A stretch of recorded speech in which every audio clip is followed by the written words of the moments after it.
transition, pour l'émergence d'une coalition militaro-civile, les priorités des Maliens reléguées au second plan. Accueillie avec enthousiasme, la transition politique, née du coup d'État du 18 août 2020 pour mener les réformes nécessaires afin d'instaurer un climat de confiance entre les Maliens pour faire face à la crise multidimensionnelle que le Mali connaît, depuis 2012, ne semble pas se soucier des attentes nombreuses et urgentes de nos compatriotes. Mais elle travaille plutôt pour la confiscation du pouvoir au profit d'un clan militaro-civil dont les activités politiques sur le terrain ne font plus l'ombre d'aucun doute.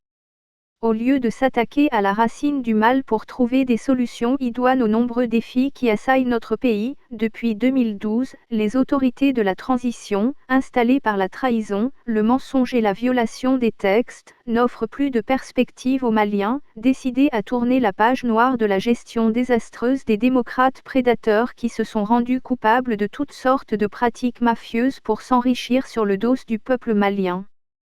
D'ailleurs, elle travaille à la fois pour le maintien de la ponction sur les maigres ressources de l'État mais aussi pour la promotion d'une coalition militaro-civile à qui on compte confier les destinées du Mali à l'issue des élections prévues à la fin des 18 mois de la transition. Cette nouvelle race de politiciens dont les animateurs seraient des militaires affairistes et des civils en quête d'une santé politique se donnerait aussi à cœur joie de dilapider et de piller les richesses nationales dans l'impunité totale à l'image des régimes précédents, Alpha Oumar Konaré, Amadou Toumani Touré et Ibrahim Boubacar Keïta. Tout se passe comme si le peuple malien est le dindon de la farce des crapules et des bandits à col blanc qui se sont donné la main sous le couvert de la démocratie importée pour soumettre leurs semblables à un régime esclavagiste qui ne dit pas son nom. Pour maintenir ce cap, les autorités de la transition, à commencer par le président, Bandeaou, ont courbé l'échine et continuent à avaler toutes les couleuvres venant de la part des putschistes du 18 août 2020, vrais détenteurs du pouvoir à Bamako, la capitale malienne. Face à leur voracité et leur gloutonnerie, elles ont laissé les mains libres aux tombeurs d'IBK pour qu'ils tripatouillent tous les textes qui les empêcheraient de mettre le pays sous coupe réglée. Plus qu'hier, le Mali est à leur dévotion. Ces innombrables violations des textes en vigueur en République du Mali sur lesquels comptaient s'appuyer les auteurs du coup d'État pour faire du Mali une orange poreuse et leurs courtisans ont atteint leurs limites objectives dans la gestion du pays. Ce qui fait aujourd'hui qu'ils tournent en rond avec comme conséquence la non-satisfaction d'aucune exigence du peuple malien.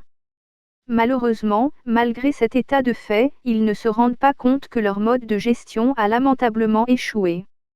Pourvu que la fête continue à Kaati, ville garnison située à 15 km de Bamako, fief des militaires qui ont renversé le régime d'Ibrahima Boubacar Keïta, IBK.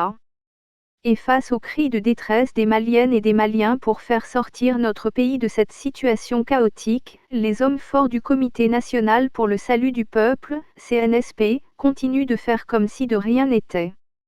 Ils ne sont guidés que par leur agenda caché, quitte à ce que sombre le bateau Mali dans le lac d'Ebo.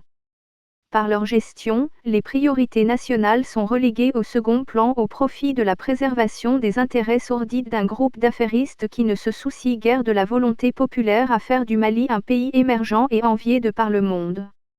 Ce qui compte pour eux, c'est comment s'emparer de la chose publique sans être inquiété par la justice.